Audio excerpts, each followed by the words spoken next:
I grew up in Boone County in Florence, Kentucky. As a kid, I wanted to be a paralegal and then a lawyer. So my early relationship with my family, I was very quiet and to myself.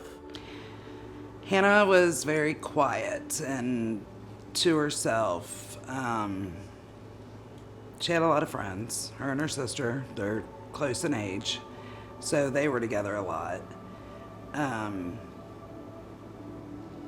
And then when she hit middle school is when behavior started changing with her and her sister, and the attitudes and not wanting to go to school,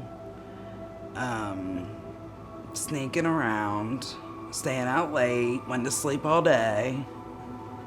I don't blame the people she hung around with, but they all were dabbling, smoking weed, and then it went to harder stuff. I could see it because I knew, because of my past. We had a great relationship until my mom started using, and then it was just mainly me and my sister all the time. They look at, well, the thing is I had an addiction also. So we were all doing different things. And I was going through my thing just like they were. And so as a kid, when your mom leaves you, it's really hard. I got into drugs because it was what everyone was doing, and I kind of just wanted to follow that trend. And then my sister was doing it, so then I really wanted to do it, and she was losing weight, and I wanted to lose weight. Then when I got in trouble is when I stopped. And that's when, then after I stopped is when they got in trouble. And Haley, this was her third charge, and it was Hannah's first. Hannah got conspiracy. So I was able to put her in Brighton. Haley, I could not. She was already looking at federal charges. My rock bottom moment is when I got to jail, and I'm just laying there like, this is not what I want for myself. And jail is a hard place to be. It's just horrible. And I knew that it wasn't for me. So right then and there, I decided I want to do something different. So Hannah went to Brighton and changed. She opened up. I'm gonna cry.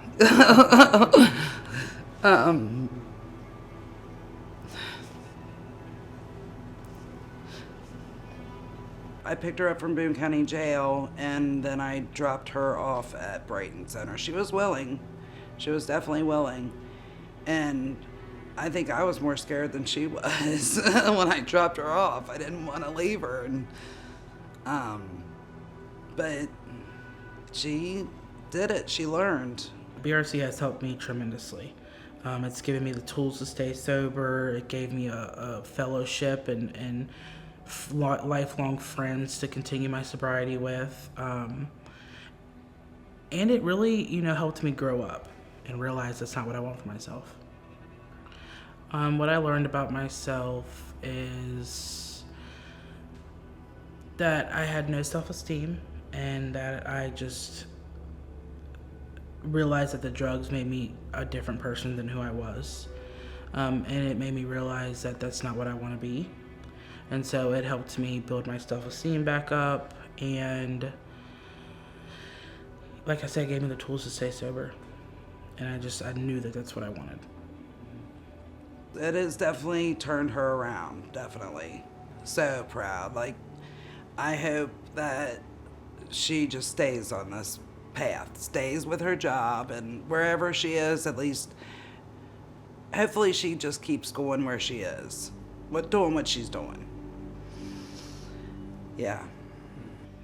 So here at the Brighton Center, I am the Recovery Services Supervisor, which I oversee Phase 2 alumni and peer mentors.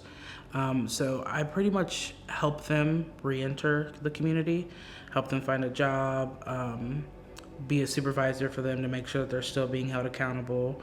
My sister has always supported me no matter what.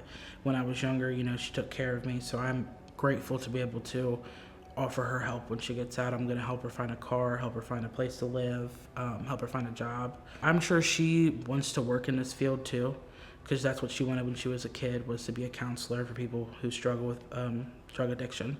So I can't wait to push her to finally get to be what she wanted to be, and be a good support system for her like she has always been for me.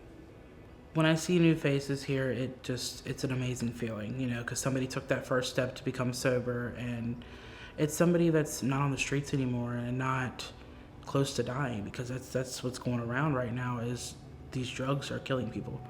So it's amazing to see somebody new come in, to know that their life is not at risk anymore. What I would say to somebody wanting to come to recovery is to ask for help. Take that first step, and knowing somebody is out there that cares, and go to detox, and then go to a rehab treatment after that, and just get all the tools that you can to learn how to stay sober. So definitely just ask for help, because that's that first step that they need to take. I'm so happy that we're both sober today.